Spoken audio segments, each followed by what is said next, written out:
Caminante de la historia. Por España han pasado muchas civilizaciones que han dejado su huella y que hemos incorporado a nuestra historia.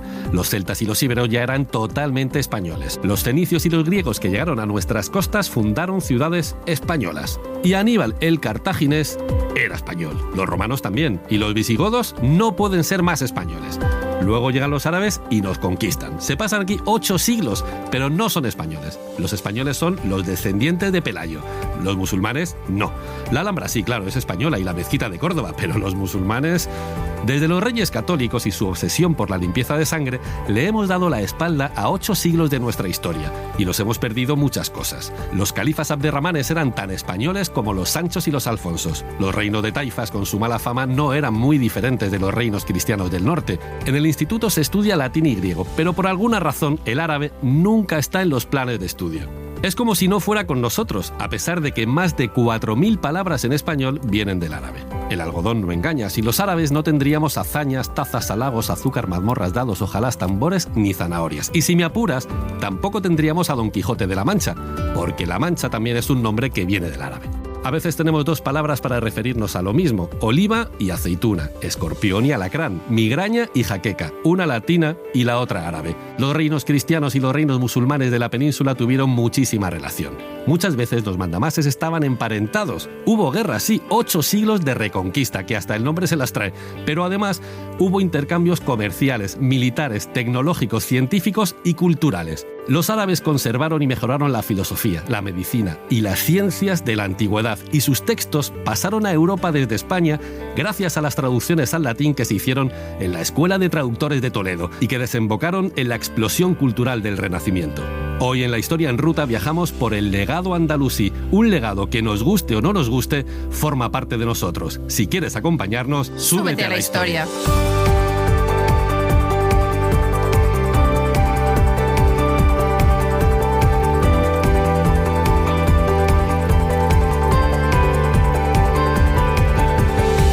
Marina Martín, directora de la Fundación Pública Andaluza El Legado Andalusí. El Legado Andalusí vertebra la comunidad andaluza a través de 9 rutas turístico-culturales que nos permite conocer los elementos de interés ligados tanto a la civilización andalusí como a herencias culturales anteriores y posteriores a este momento histórico. Estas rutas se extienden por la geografía andaluza, finalizando todas en Granada. Agrupan a más de 200 localidades del sur de España y son la oferta turístico-cultural más amplia de Andalucía. En la actualidad, 5 de estas rutas están funcionando y señalizadas en su totalidad. Estas rutas están basadas en caminos históricos reales y ofrece al viajero la posibilidad de disfrutar de paisajes tranquilos y de dejarse llevar por la imaginación haciendo presente el pasado. Las rutas del Legado Andalusí se incorporaron al programa de los itinerarios culturales del Consejo de Europa en el 97, convirtiéndose así en el 5º itinerario europeo en recibir tan importante distinción. Súbete a la historia.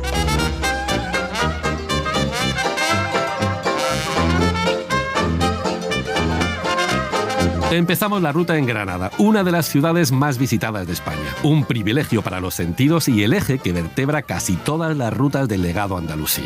Tiene un patrimonio histórico-artístico tan rico que podríamos hacer 30 programas sin salir de aquí. Aquí a nuestra derecha, la Alhambra, el Castillo Rojo de Mohamed Al-Amar, la alcazaba más famosa del mundo con sus palacios nazaríes abigarrados, el palacio renacentista de Carlos V y los cuentos de Washington Irving. Si tienen la amabilidad de mirar al frente, verán el convento franciscano que hoy es parador nacional. Y no se pierdan el Generalife, Alonso Cano, el Albaicín, los Gitanos, los Cármenes, Manuel de Falla, Boabdil, el Flamenco y la Capilla Real, con los restos de los reyes católicos de Juana la Loca y de Felipe el Hermoso.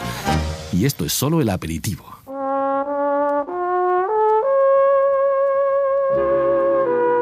Al-Ándalus se hizo famosa por sus poetas y por sus poetisas. Una de las más famosas fue Granadina. Y Esther Sánchez nos quiere contar cosas de esta mujer en ruta. Pues sí, David, os voy a hablar de Hafsa ben al-Hay, la racunilla, a la que también llamaban la perla de Granada. Era guapa, era culta, era de buena familia y tenía talento. Y claro, así llegó a ocupar un lugar muy importante en la corte de Granada. La mandaron a Rabat con una delegación de poetas y sabios a conocer a Abd al-Mumim, el primer califa del Imperio Almohade. El califa se quedó tan impresionado que la empezó a llamar al-Racunilla. Y dirás tú, ¿por qué al-Racunilla? ¿Por qué al-Racunilla? Porque deriva de racuna. ¿Y la racuna es? un tipo de salón literario. Ah, lo que viene siendo una tertulia de toda la vida. Exactamente, de toda la vida. Así que era como si la llamara la tertuliana. Ah, muy bien. O sea que hoy viviría muy bien. Hoy viviría al Racunilla. Estupendamente al Racunilla. Esta árabe-andaluza granadina tuvo una vida tan intensa en lo literario como en lo emocional. Vas a ver tú por qué. ¿Y por qué? Cuéntame. Porque se metió en uno de los jaleacos amorosos más sonoros de aquella época. Ah, esto me gusta. Ella estaba liada con un poeta granadino, Abu Jafar, que era de la familia de los Banu Said. Ajá. Estos, verás, los mecenas importantes. Bueno, por allí estaba pululando también el príncipe Abu Said, que era gobernador almohade de Granada y estaba, pues, loquito por ella. A ver, que me centro. Abu Jafar y Abu Said, ¿no? Abu Jafar el novio, ¿El poeta? el poeta, Ajá. y aparece por ahí El príncipe. el príncipe gobernador almohade de Granada. Abu Said. Muy bien. Abu Said, que empieza ahí pim pam a picar piedra. Parece que al principio ella se resistía al amor de Abu Said, el príncipe. Ajá. Primero, porque estaba enamorada del poeta, de Abu Jafar. Muy bien. Segundo, porque Abu Said era hijo de su benefactor, el califa Al-Mumin. Al-Mumin, el que le puso el nombre de Racunilla.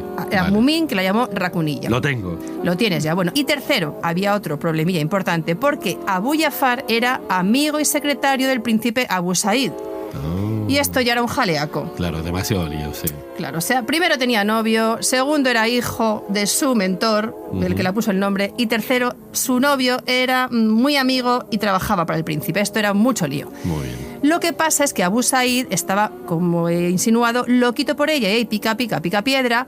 Abu Jafar, el poeta, era también tirando a mujeriego. O sea, que el príncipe le tiraba los tejos y ella no estaba muy convencida de Abu Jafar, ¿no? No, porque era un poquito mujeriego. Ya. Bueno, pues entre unas cosas y las otras, la Racunilla acabó cayendo en brazos del príncipe. Pero, tampoco dejó al poeta. ¿Pero qué me dices? Pues lo que oyes, un pedazo de triángulo amoroso. Pero vamos a ver. Un liaco. Madre Total, mía. que al poeta Abu Jafar le dio claramente un ataque de cuernos. Y no fueron unos cuernos así como los que le da al hijo del vecino, no, porque este empezó a escribir todo tipo de barbaridades satíricas contra el príncipe. Madre mía. La cosa se fue enredando al punto de que el poeta Abu Jafar acabó tomando parte en una rebelión política contra el príncipe. Pues, o sea, que pasó de la pluma a la espada. A la espada. Y la cosa acabó muy malamente porque el príncipe primero trincó al poeta, segundo le enchironó y al final mandó que le crucificaran. Vamos a ver, que acabó crucificando al poeta. Acabó crucificado, pero literalmente. Sí, sí. Claro, el príncipe Abu Said era pues muy poderoso y Abu Jafar no solo era un enemigo político, no. Es que sobre todo era su enemigo íntimo. Serán archienemigos. Archienemigos, porque no hay nada más íntimo que luchar por el amor de una mujer, por el amor de la Racunilla. Ya. Básicamente, ¿qué hizo la Racunilla cuando esto pasó? Pues llorar y escribir unos versos muy inspirados en los que habla de celos, de encuentros en secreto o del miedo a ser descubiertos. Bueno, es que de estos temas ella sabía un rato, claro. Sí, ya lo veo. Para desesperación del príncipe Abu Said, la Racunilla lloró la prisión y la muerte del poeta e hizo una cosa que va más allá, que es vestir luto por él, a pesar de las amenazas del príncipe. Es que, claro, esto lo tenía todo. Es que era muy complicado la cosa. Pero muy complicado y además ella vistiendo luto. Yeah. Sumida en la tristeza, se retiró de Granada, abandonó la poesía y se consagró a la enseñanza. Era tan buena que acabó educando a los príncipes almohades en Marrakech, donde se quedó hasta que con 56 años pues le dio por morirse. Se conservan 17 poemas de la Racunilla y todos son muy buenos. Es la poetisa andalusí de la que más obras nos han llegado. Como te he dicho antes, David, que a lo mejor no lo has procesado, Abu Jafar, el poeta, era de la familia de los Banu Said. Sí. Que eran muy mecenas y muy poderosos. Esto lo digo porque tal vez su poesía ha llegado a nuestros tiempos, porque aunque pasó lo que pasó, ella un poquito le lloró y tal, y los Banu Said fueron leales a ella y han permitido que estos poemas llegaran a nuestros tiempos. O sea, que la protegían, ¿no? Los Banu Said la protegieron siempre. También tuvo mucho respeto de los críticos y los poetas de la época, y por eso nos han llegado su obra. Claro. La Racunilla es un ejemplo de mujer independiente, culta, refinada y muy valiente. No, valiente fue, desde luego. Valiente y atrevida. Una mujer única que puso su granito de arena en hacer que Al-Ándalus fuera el centro cultural del mundo.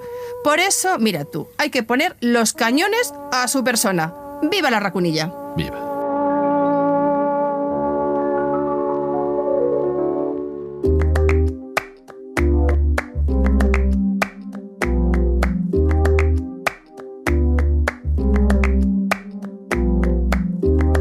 Ese gritarito rojo todo. Tras la toma de Granada que puso punto final a la Reconquista, la relación entre cristianos y moriscos fue siempre tensa. Los moriscos eran los musulmanes que se habían bautizado tras la conversión obligatoria que decretaron los reyes católicos. Esto es un poco jaleo. La cosa se salió de madre en tiempos de Felipe II. El arzobispo de Granada pensaba que aunque los moriscos eran cristianos, pues que no eran muy católicos. Así que había que prohibirles, por las buenas o por las malas, cualquier cosa que tuviera que ver con su cultura.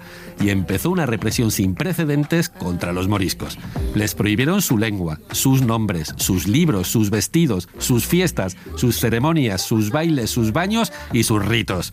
Incluso se les obligó a tener abiertas las puertas y las ventanas de sus casas para poder vigilarles. Total, que los moriscos en Granada se cabrearon, se defendieron, nombraron su propio rey y llamaron al levantamiento.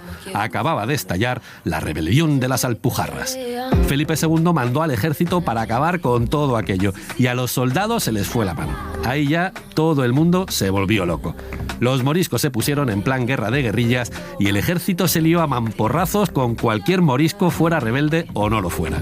Cuando la cosa se puso chunga, el rey mandó a Juan de Austria, el héroe de Lepanto, que entró en las Alpujarras a sangre y fuego y terminó la faena. Los moriscos se rindieron. Los gerifaltes de la iglesia pensaron que la mejor manera de acabar con sus costumbres era dispersarlos por toda España y Felipe II los expulsó de sus tierras. Así que los moriscos acabaron muy malamente. Malamente. Oh, when the saints go marching in. Oh, when the saints go marching in. How I want to be in that number. When the saints go marching in. El Cerro del Sacromonte está rematado por una abadía con una historia que es para verla en streaming. Un buen día, en las cuevas que hay aquí mismito, aparecieron unas misteriosas planchas de plomo escritas en una mezcla de árabe y latín. Uno de los relatos pretendía ser el Evangelio de Santiago, traducido al árabe por uno de sus discípulos. En él se decía que una de las misiones que la Virgen María le había encomendado al apóstol Santiago en Hispania era, precisamente, esconder estas planchas, que hablaban de los moriscos y de sus creencias. Y os digo que los árabes son una de las más excelentes gentes y su lengua una de las más excelentes lenguas. También hablaban por primera vez de San Cecilio Mártir, uno de los míticos 7 varones apostólicos de Santiago, que hoy es patrón de Granada. Al principio nadie dudó de que aquello era todo un descubrimiento que podría cambiar la historia. Y para celebrarlo, el arzobispo de Granada levantó esta abadía junto a las cuevas. Además, el cerro de Valparaíso cambió de nombre y empezó a llamarse Sacromonte. Poco después se descubrió que los plomos eran falsos. Los habían escrito unos sabios moriscos que intentaban conciliar el cristianismo con el islam y suavizar la psicosis del morisco que se vivía después de la rebelión de las Alpujarras. Descubierta la superchería, se desinflaron los entusiasmos, pero la abadía, las catacumbas, las planchas de plomo que pueden verse todavía, el nombre de Sacromonte y el culto a San Cecilio siguen aquí.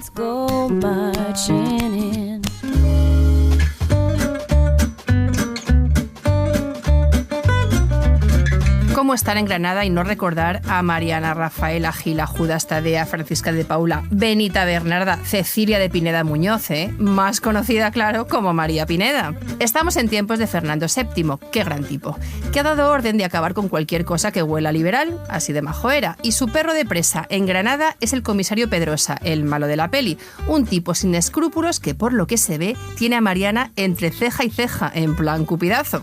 Un buen día, el comisario Pedrosa recibe un soplo. Mariana ha encargado a unas bordadoras que le hagan una bandera en la que ponga libertad, igualdad y ley, que por lo que se ve se va a utilizar en un alzamiento liberal. Pedrosa localiza a las bordadoras, las detiene y las obliga a llevar la bandera sin terminar a casa de Mariana Pineda, en la calle del Águila. Y aquí, fíjate tú, la descubre la policía. El comisario Pedrosa arresta a Mariana y después de 2 meses de torturas y vejaciones sin conseguir que Mariana delate a sus compañeros liberales, la condenan a muerte. Dicen que el día que la llevan al cadalso, en el Campo del Triunfo, está más hermosa que nunca y que se niega a quitarse las ligas. Jamás consentiré en ir al patíbulo con las medias caídas. Su muerte la convierte en mártir de la libertad. Tiene 26 años y ya forma parte de la leyenda por la lucha contra la tiranía. Ay, qué día triste en Granada que a las piedras oía llorar, al ver que Marianita se muere en cadalso por no declarar. 100 años después, Federico García Lorca la inmortaliza en su Mariana Pineda y le hace decir: en la bandera de la libertad bordé el amor más grande de mi vida. Sin el embrujo de Granada, Lorca no sería uno de los mejores dramaturgos de nuestra historia. O al menos esto es lo que asegura Luis La Rodera, un buen amigo y uno de los talismanes de este proyecto que hoy se ha subido a la historia con nosotros. Y encantado de hacerlo, ¿cómo estáis? Muy bien. Felices de que estés aquí. Ay, yo encantadísimo, y encima me tocáis una... Mira, yo era de los que pensaba que Lorca había escrito teatro, vamos, o sea, esto de ¿qué ha tenido usted? Un autor teatral, niño, claro. Niña, un autor teatral. Toda la vida, sí. Claro, pero no. Y no es así. No, mira, Lorca era un granadino, pero pero enamorado de su ciudad, embajador. De hecho, la gente cuando viajaba a Granada y coincidía que estaba él era un guía maravilloso de la ciudad. Pues entre las personas que se fueron a Granada fue un personaje teatral, estoy dudando entre, a ver si encuentran, peculiar, digamos que peculiar, importante, era empresario, era director, estoy hablando de Gregorio Martín de Sierra, pero era peculiar porque él tenía una vida personal oscura, digamos. Jugaba la cara A y la cara B, Sí, es decir, muy estaba oscura. Mira, esa te la sabes bien, ¿no? Esta me toca, sí. ¿Con quién estaba casado? Con María de Lejárraga. Eso es, que siempre me atasco yo en el apellido. Pues. Mujer brillante y estupenda, pero... Que escribía las obras de Gregorio Martínez Sierra. Exactamente. Pero estaba liado, y era Vox Populi también, con Catalina Bárcena, que era la primera actriz. Luego, como empresario teatral, era el dueño del Teatro Eslava, nada más y nada menos, que era el teatro vanguardista por excelencia de Madrid. Pues Gregorio va allí a Granada y Lorca es su anfitrión. Hay que decir que Lorca, antes de ser considerado poeta literal, de literatura me refiero, antes de que se escribieran sus poemas, ya era considerado un gran poeta porque recitaban, dicen que era mágico. Escuchar a Lorca tenía algo especial, tenía un embrujo, una forma de dar vida a las palabras que era muy, muy especial. Y aquella noche lo que sucedió es eso, precisamente, que después de la visita recitó unos poemas. Y bueno, Gregorio quedó fascinado. Tanto es así que le dijo, no, por favor, quiero seguir escuchando poemas, pero me gustaría hacerlo ya de un modo más privado. Y se fueron al Generalife y allí siguieron escuchando poemas. Y uno de ellos era una historia en la que contaban cómo una mariposa, pues de repente tiene un accidente, se rompen las alas y cae en un nido de cucarachas. Y tú dices, ay, pobrecita. Pobrecita. Pues sí, pero no le salió mal porque las cucarachas le cuidan a la mariposa. Le cuidan mucho, le dan mucho amor.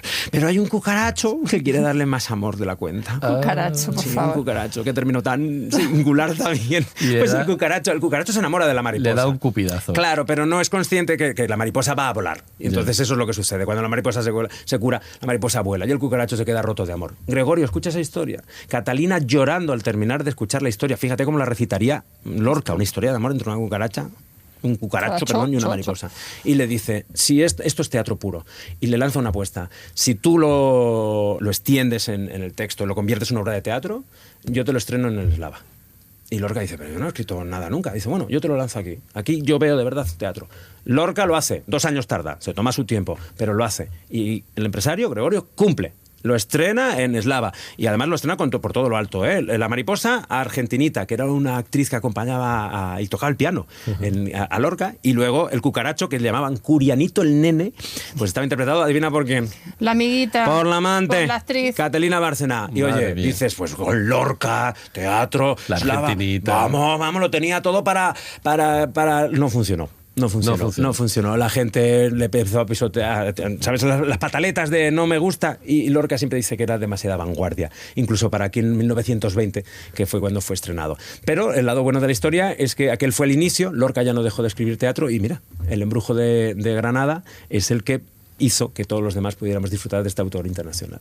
Pues muchas gracias, Luis. Nos quedaríamos escuchándote horas y horas, pero nos tenemos que ir a nuestra ruta. No, yo me quedo aquí en un ratito, aquí en un rinconcito, y yo sigo escuchando, que siempre es un placer. Muchas gracias. Adiós, Ahora, compañero. chao.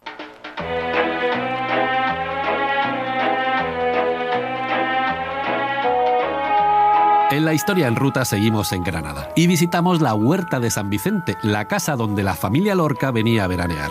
Hoy es un museo en el que podemos encontrar fotos, dibujos, manuscritos y objetos personales de Federico García Lorca. Aquí Lorca pasaba los veranos. Aquí escribió Bodas de sangre o El llanto por Ignacio Sánchez Mejías a las 5 en punto de la tarde.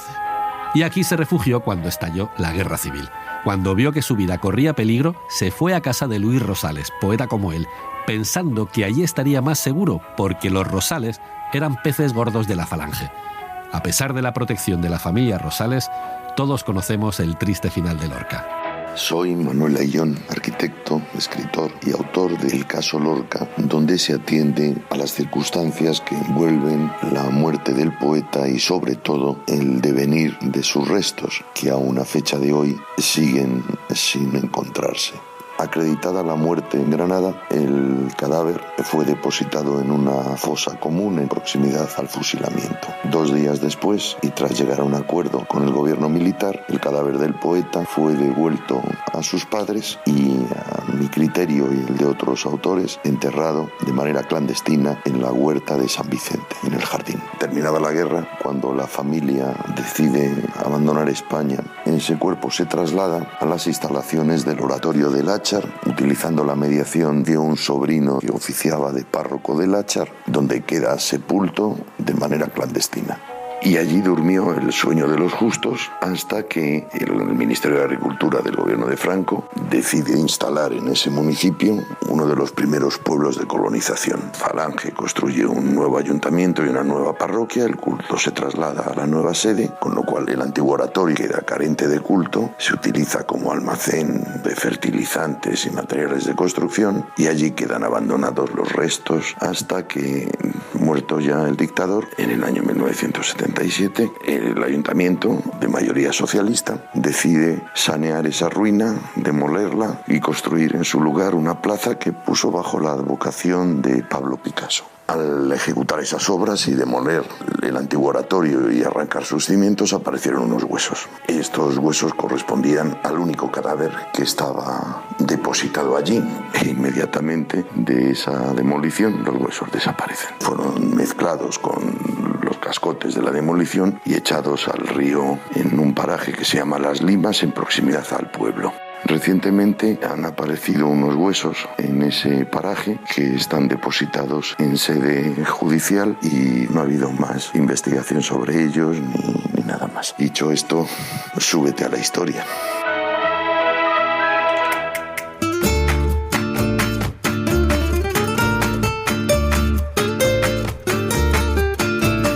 En la historia en ruta dejamos Granada y nada más salir pasamos a echar un vistazo a Santa Fe, un pueblo declarado conjunto histórico-artístico, y no es para menos. Durante la toma de Granada, los reyes católicos asediaron la capital. En solo 80 días construyeron un campamento permanente con casas de piedra y planta de cruz latina, al que llamaron Santa Fe. El mensaje a los granadinos estaba clarinete. Los cristianos tenían intención de quedarse aquí hasta el final. Y aquí, en la Casa Real, Boabdil firmó la rendición de Granada. Y aquí, poco después, Colón y los Reyes Católicos firmaron las capitulaciones de Santa Fe, un contrato por el que Castilla pagaba la fiesta de Colón a cambio de quedarse con la titularidad de las tierras que ha descubierto, según dicen literalmente las capitulaciones, como si ya lo hubiera hecho, y en el que los reyes aceptaban las condiciones caninas de Colón: el virreinato perpetuo, el gobierno de las nuevas tierras, el título de almirante de la mar Océana y el 10% de los beneficios que generase la nueva ruta. Vamos, todo un pelotazo que se firmó aquí, en Santa Fe.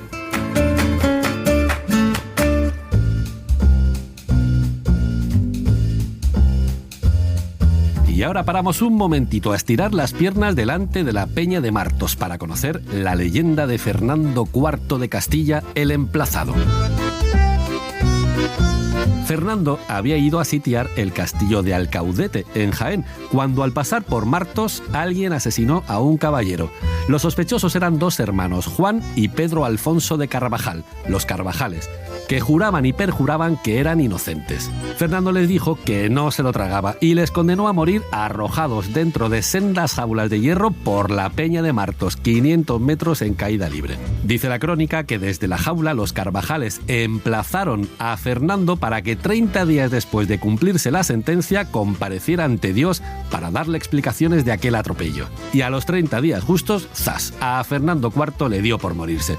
Todavía no había cumplido los 27 años y desde entonces se le conoce como Fernando IV el Emplazado. Exactamente más o menos en el lugar donde cayeron los Carvajales se levantó la Cruz del Lloro, que todavía existe.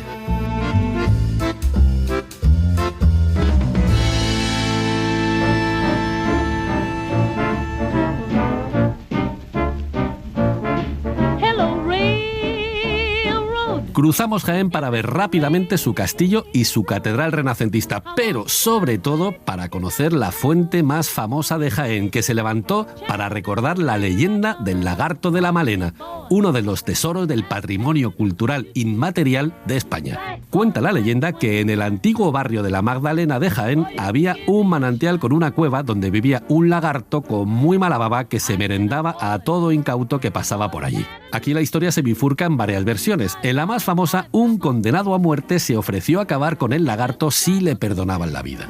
Pidió un caballo, panes, la piel de un cordero y pólvora. El héroe se acercó a la cueva y cuando el lagarto se lanzó contra él, picó espuelas y se alejó al galope lanzándole los panecillos, que el lagarto pues se iba comiendo. Al llegar a la plaza de San Ildefonso en Jaén, le tiró el cordero con la pólvora dentro. El lagarto se lo tragó de un solo bocado y en menos que cantó un gurriato colorado, explotó. Desde entonces se dice por la zona, así revientes como el lagarto de la Malena. Soy Pablo Lozano Antonelli, director del Museo de la Batalla de las Navas de Tolosa. Actualmente el museo se encuentra en la localidad de Santa Elena, que es donde se produjo la batalla y además donde tuvo lugar, digamos, uno de los acontecimientos más importantes de la historia medieval, no solo de la península ibérica, sino también a nivel europeo. El museo se abrió al público en el año 2012, lo abrió concretamente la Diputación Provincial de Jaén, debido a que se cumplían 800 años del aniversario de la Batalla de las Navas de Tolosa. Este museo lo que le explica al público que viene a visitar el campo de batalla es pues, quién eran los ejércitos que participaron, qué ocurrió previamente a la batalla y qué hizo que hubiese diferentes reyes de Castilla, Navarra y Aragón que se, digamos, unieron en esta cruzada, cómo en este caso reacciona el Imperio Almohade, ¿no?, hacia esta cruzada que se acaba de declarar, cómo se desarrolló la batalla, cuáles fueron los movimientos, cómo vestían los contendientes y qué ocurrió después de la batalla de las Navas de Tolosa. Una visión muy completa de lo que fue este conflicto, que va a significar el antes y el después de la presencia musulmana en España. Espero que os animéis a visitarlo y súbete a la historia. Hola, soy Goyo González, presentador de televisión, y te voy a contar una pequeña historia. Cuenta la leyenda que durante la batalla de las Navas de Tolosa, Sancho VII el Fuerte le pegó un mandoble a las cadenas de la tienda del califa Miramamolín. Una vez dentro arrancó una esmeralda enorme del turbante del califa. Desde entonces las cadenas y la esmeralda forman parte del escudo de España. ¿A qué no lo sabías? Pues ya estás tardando para meterte en Google, buscar la bandera de España y fijarte en el escudo, a ver si localizas la esmeralda de Miramamolín. Súbete a la historia.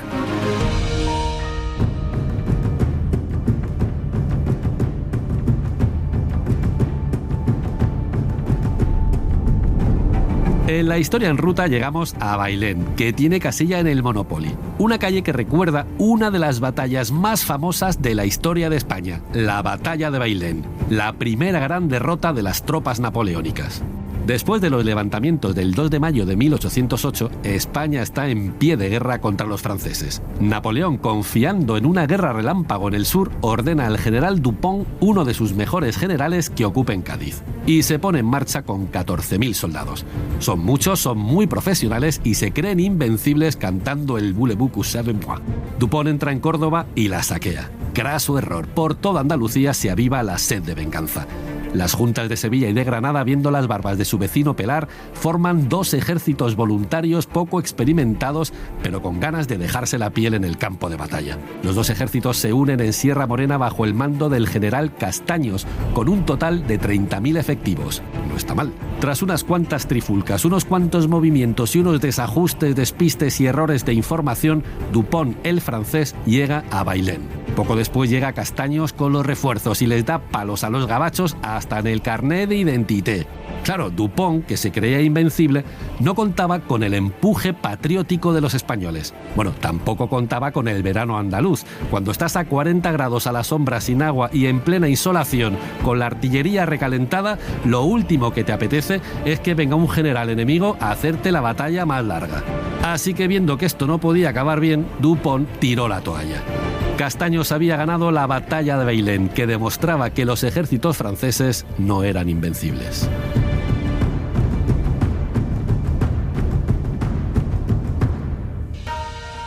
Soy Antolín Romero, periodista, soy presentador de La 2, del programa de Aquí Trabajo, el del empleo, y soy sobre todo de la muy noble y muy leal ciudad de Bailén, ¿eh? Dicen que cuando el general Dupont se rindió, me gusta mucho decir Dupont, bueno, pues cuando se rindió el general francés después de la batalla de Bailén, le entregó su espada a Castaños y le dijo poco más o menos: os entrego esta espada vencedora en 100 batallas. Y Castaños le dijo: pues yo, fíjate, esta es la primera batalla que gano. Y es que, como ves, Castaños era un jachondo, un hombre de acción al que pues el protocolo se le hacía bola. Luego, después de la victoria, pues Castaños se disponía a entrar en Madrid con sus tropas, que no iban precisamente vestidos de gala, sino pues con la ropa hecha jirones después de la batalla, pues imaginamos que también muy manchada y no precisamente de la mancha de las picotas. En fin, que un general que estaba por allí muy preocupado por el protocolo, pues le tiró a Castaños de las orejas y le dijo: pero Castaños, ¿os atreveréis a entrar en Madrid al frente de semejantes descamisados? Y Castaños, sacando pecho,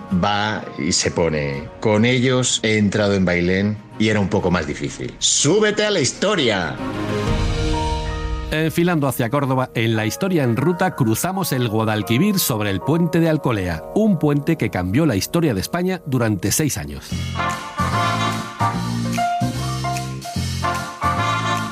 Durante los últimos coletazos del reinado de Isabel II, la gente estaba bastante quemada. La monarquía tenía tan mala fama que nadie daba un duro por ella. Un grupo de gente con pasta y con poder se puso de acuerdo para llevar a cabo una revolución. Su brazo armado fueron el general Prim, el general Serrano y el almirante Topete, que pusieron en marcha la gloriosa revolución. El pueblo se echó a la calle al grito de «¡Viva España con honra!» y «¡Abajo la Isabelona, fondona y golfona!». La gloriosa era imparable, pero el marqués de Novaliches intentó salvar el trono de Isabel II. Organizó un ejército en Madrid y se fue a Andalucía a encontrarse con los rebeldes que se dirigían hacia la capital. Las tropas se cruzaron aquí, en el puente de Alcolea, a unos 10 kilómetros de Córdoba. Serrano se merendó a Novaliches en menos que canta un ruiseñor azulado. El marqués no pudo salvar el trono y encima le pegaron un tiro en la barbilla. Para más recochineo, el pueblo le sacó un ripio. El general Novaliches en Córdoba quiso entrar y en el puente de Alcolea le volaron las quijas. Isabel, que estaba de vacaciones en San Sebastián, se marchó a Francia.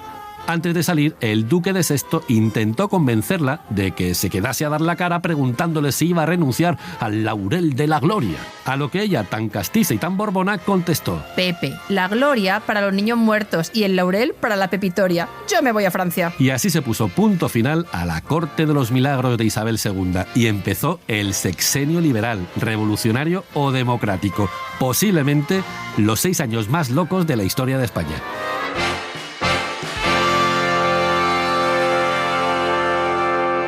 Soy Javier Sanz, divulgador de historia.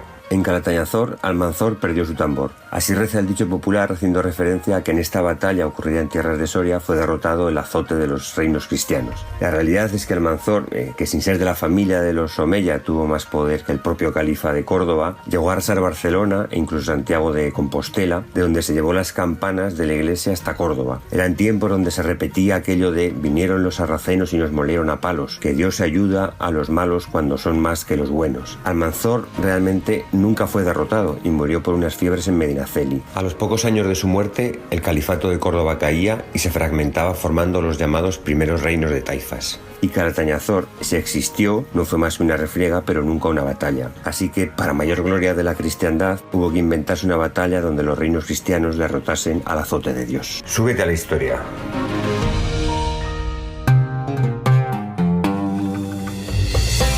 En la historia en ruta llegamos a Córdoba, patrimonio de la humanidad, ciudad milenaria con historia para dar y tomar. Cuando los romanos fue capital de la Hispania ulterior. Con los musulmanes, capital del califato de los omeyas. Es la Córdoba de Séneca, de Lucano, de los Abderramanes, del primer vuelo de Ben Firnás, del escuadrón suicida de los mártires de San Eulogio, de la rebelión de Ben Hafsún, del collar de la paloma, de la poetisa Walada, de la dictadura de Almanzor, de Góngora, de Julio Romero de Torres y sus mujeres morenas, del escultor Mateo Inurria, de Antonio Gala y de la mezquita más famosa de Europa, con esa catedral de la que, según se cuenta, dijo Carlos V: habéis construido aquí lo que cualquiera podría haber construido en cualquier parte y con ello habéis destruido algo que era único en el mundo. Hola, soy Paz Padilla y mira lo que te cuento. ¿Sabes que hace poco estuve en la Catedral de Córdoba? ¡Oh, qué maravilla, por favor! Y allí encontré un detalle que me dejó, muy sorprendida. Debajo de uno de los púlpitos del altar mayor hay un buey destripado. No sé si lo habéis visto. Bueno, pues resulta que los cordobeses dicen que el pobre animal estaba ahí tirando de un carro cargando de piedra para la construcción de la catedral y que el pobre reventó del esfuerzo. Para recordar siempre su sacrificio, el obispo pidió que lo esculpieran. La realidad, en este caso, no supera la ficción. Eso que los cordobeses ven como si fueran las tripas son en realidad nubes. El buey o el toro representa a San Lucas y si os fijáis bien también está el águila de San Juan. En el pedestal del otro púlpito está representado el ángel de San Mateo y el león de San Marcos. El escultor puso a los 4 evangelistas bajo el púlpito para que soportaran el evangelio. Si es que está todo muy bien pensado. Súbete a la historia.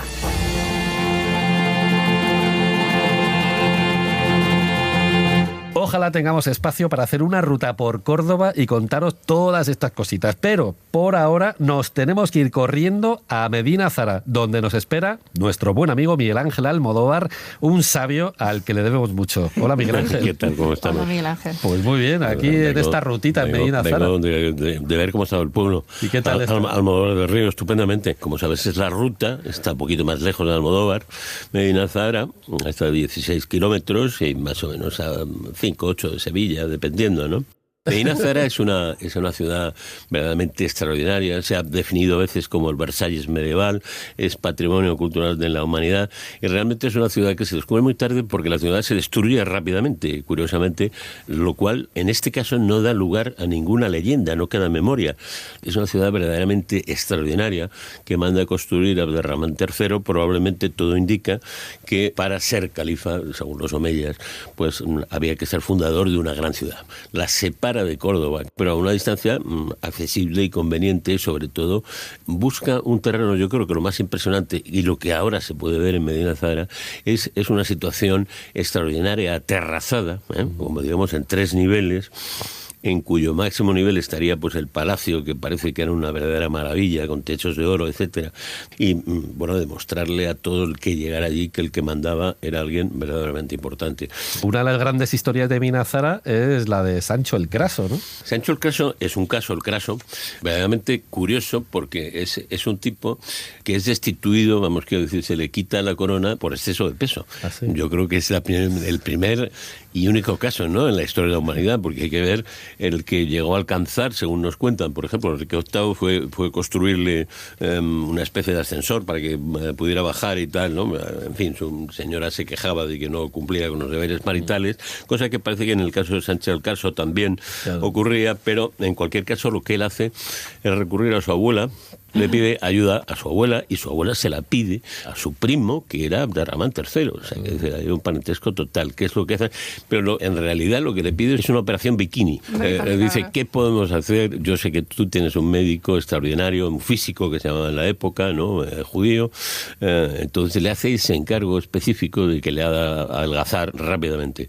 En fin, circulan distintas leyendas de que le atan la boca, de que le atan una cama, sea como sea.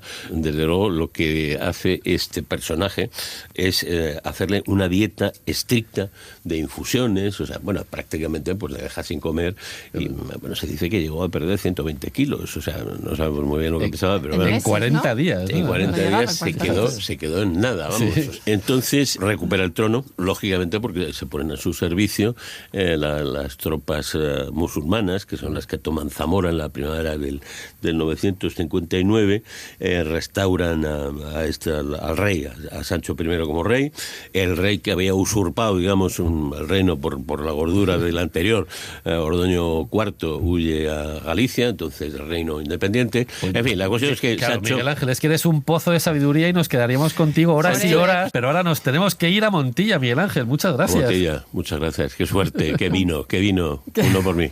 Soy el doctor Daniel Sánchez, cirujano del aparato digestivo y especialista en cirugía de la obesidad.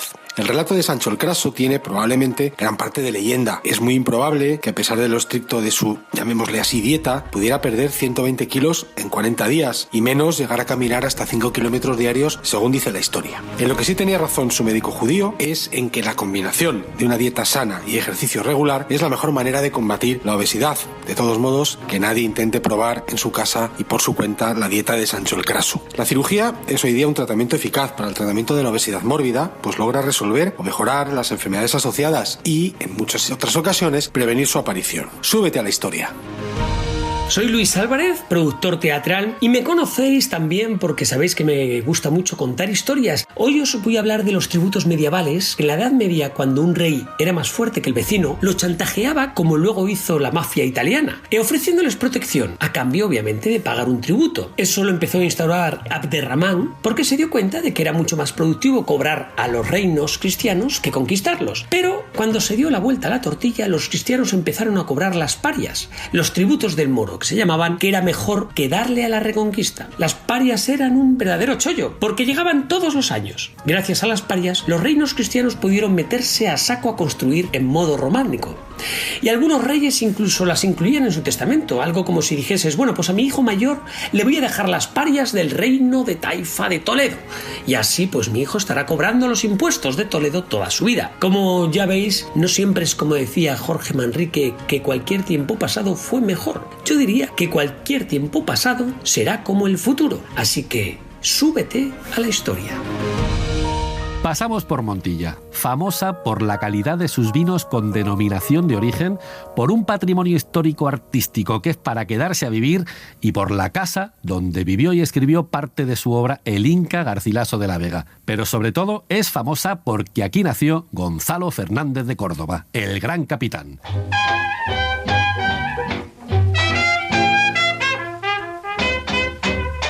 Uno de los mejores generales de la historia. Nació de segundón en una familia noble. Su único futuro eran los hábitos o la espada. Como lo de alzacuello pues no lo veía, se decidió por el ejército. En la guerra de Granada, de soldado raso ahí al mandoble y venga a matar moros, se dijo, voy a tener que hacer algo. Y se inventó una máquina de asedio utilizando puertas de madera. Los reyes dijeron, este Gonzalo es un fenómeno. Y le mandaron a negociar con Boabdil la entrega de Granada. Luego le mandaron a guerrear a Nápoles contra los franceses que andaban por allí haciéndose los suecos. Un día, por ejemplo, estaba nevando en Italia, que mira tú qué raro, pues él puso a sus tropas debajo de unas telas blancas y le dijo, ¡hala, marchando! Cuando los franceses se quisieron dar cuenta, les tenían encima. Se los merendaron en menos que canta un cisne amarillo. El gran capitán acababa de inventar el camuflaje. Otro, la batalla de Ceriñola. Hasta entonces la guerra se basaba en la fuerza bruta y en la caballería. Pues el gran capitán plantó a los arcabuceros en primera línea y ala, a esperar. Luego, cuando la caballería francesa cargó, la recibieron a pie con pólvora y picas. Y adiós muy buenas. En poco más de una hora, el gran capitán se había inventado la guerra moderna. Cuando acabó con los franceses, le dejaron de virrey en Nápoles. Luego, cuando murió la católica Isabel, Fernando, por envidia, celos o torpeza, le dijo, vete pa' España que no me cuadran los números. Y se volvió a hacerle las cuentas del gran capitán, que dicen fueron tal que así. 100.000 ducados en picos y palas para enterrar a los muertos. 1 millón en frailes y pobres que rezaron por nuestra victoria. 5 millones en guantes perfumados para esconder el olor de los cadáveres de los enemigos en el campo de batalla. Y 100 millones por la paciencia que he tenido en rendir cuentas a un rey al que le he regalado un reino.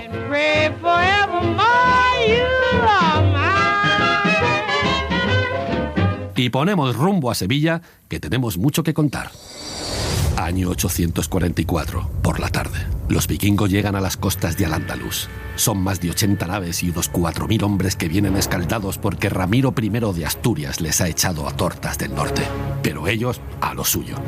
La flota vikinga llega a Sanlúcar de Barrameda y remonta al Guadalquivir con ganas de hincar el diente a Sevilla, princesa de las ciudades. Los hombres del norte no son precisamente Vicky el vikingo y sus amigotes. En Coria del Río hacen paradita técnica para estirar las piernas y de paso asegurarse de que nadie dé la voz de alarma en Sevilla. A degollarse ha dicho a todos los que viven en la ciudad. Todos. Unos días más tarde en Sevilla los vikingos saquean a placer, siembran el pánico y asolan la ciudad durante 40 días y 40 noches. Brutal. Abderramán II, el emir de Córdoba, forma un ejército de emergencia para responder al ataque. La batalla campal entablada tiene un resultado catastrófico para los vikingos. Otra vez les dan pa'l pelo. Los generales cordobeses vengan a los sevillanos. A los vikingos supervivientes que no decapitan, los entierran vivos con la cabeza al aire para que la caballería andalusí les patee. Y para avisar a los sevillanos de que la pesadilla vikinga ha terminado, decoran las palmeras de la ciudad con todas aquellas cabezas. Un espectáculo edificante, no apto para todos los públicos. Un puñado de vikingos supervivientes les pide asilo político en Carmona y Morón, se convierten al Islam y se dedican a hacer unos quesos que enseguida serán los más famosos de la comarca. El resto de los vikingos que han salvado el pellejo, inasequibles al desaliento, remontan el río Tinto y saquean varias poblaciones. Luego salen al mar por Huelva y desaparecen. Alá los lleve en su gloria.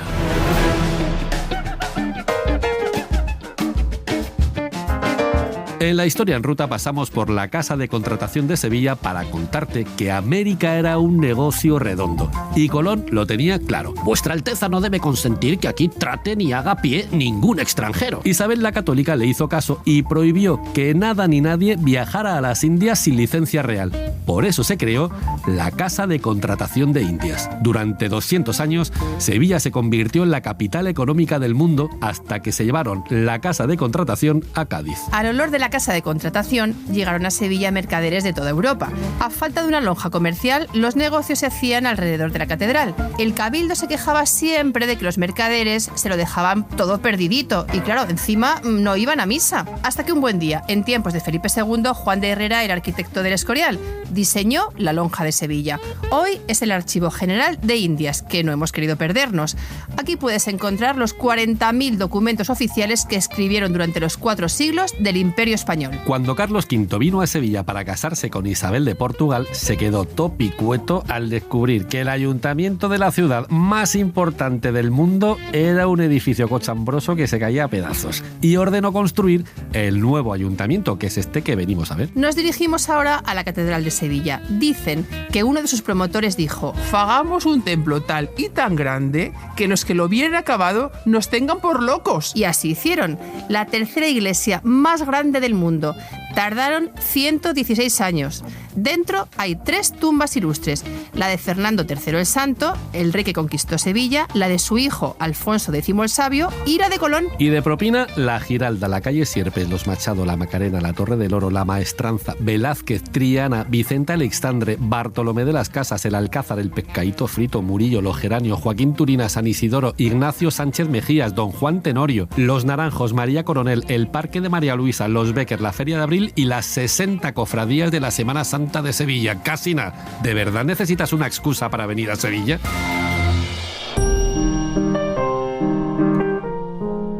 En la historia en ruta pasamos de puntillas por el yacimiento románico de Itálica, que se encuentra a las afueras de Santiponce, a 9 kilómetros de Sevilla. La fundó Escipión el Africano allá por el año 206 a.C., antes de ayer, para que sus veteranos se retiraran. Vamos, que era una especie de Torrevieja de la Roma imperial. En Itálica nacieron los emperadores Trajano y Adriano, en una época en la que Hispania se puso de moda.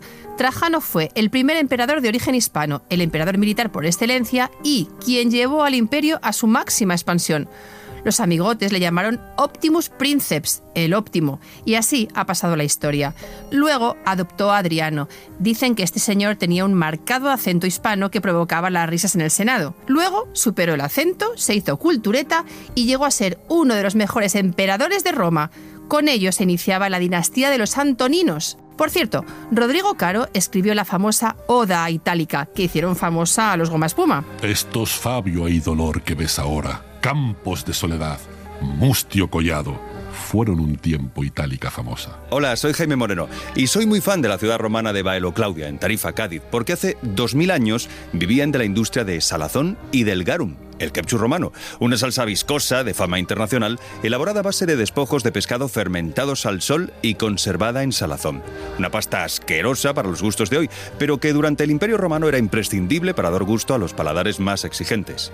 Marcial, un poeta latino de Calatayud, decía que si hueles un aliento pestilente, ex Garum est. Eso no privó a los romanos de consumirlo en cantidades industriales. Con él aderezaban carnes, verduras, frutas, aceites, vinos y a veces incluso el agua. Hoy, gracias al análisis de los restos que se han encontrado en Baelo Claudia, se ha empezado a comercializar garum de acuerdo con los gustos actuales. Y os aseguro que es todo un manjar. Súbete a la historia.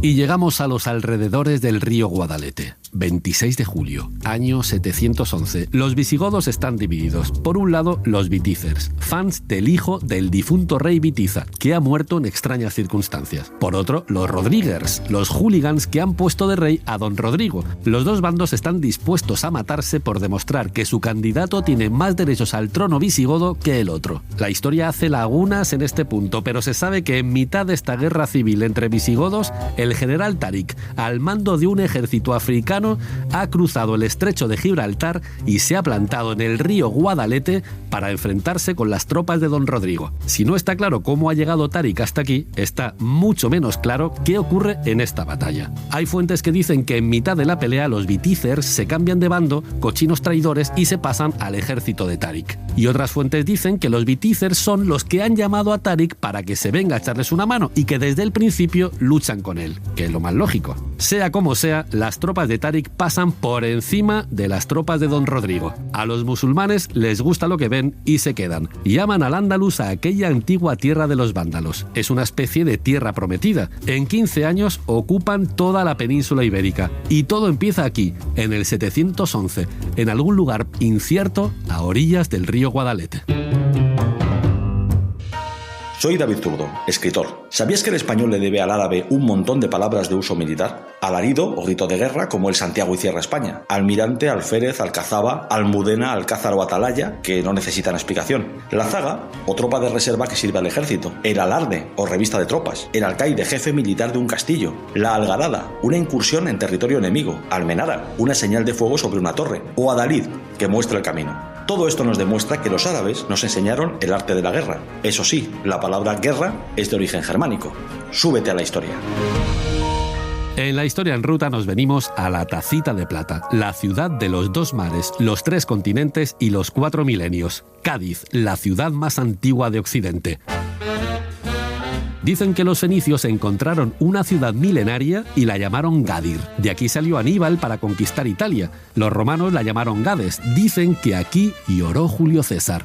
Luego fue la Cádiz musulmana, la Cádiz cristiana, la del comercio con las Indias, la que saqueó el pirata Drake, la Cádiz de las Cortes, viva la Pepa, la de la guasa carnavalera, la del vino y el flamenco, la de Manuel de Falla y la Cádiz del siglo XXI, que sigue vivita y coleando. Hola, soy Javier Coronas, una persona con sobrepeso que viene a contaros una cosita muy bonita. El café más famoso del Cádiz de las Cortes era el Apolo, que se conocía como las Cortes Chicas. En el salón de tertulias del segundo piso solían reunirse los diputados para discutir con un café en la mano los artículos de la Pepa. Era un lugar muy concurrido y todo el mundo venía aquí a enterarse de las últimas noticias de la Guerra de la Independencia. Por eso siempre había periódicos sobre la chimenea, el Diario Mercantil, el Censor General, el Semanario Patriótico. Como estaban ahí, pues al calor de las ascuas, se empezó a decir que traían noticias calientes. Así que ya sabes, cada vez que escuches esta expresión, acuérdate del Cádiz de las Cortes. Súbete a la historia.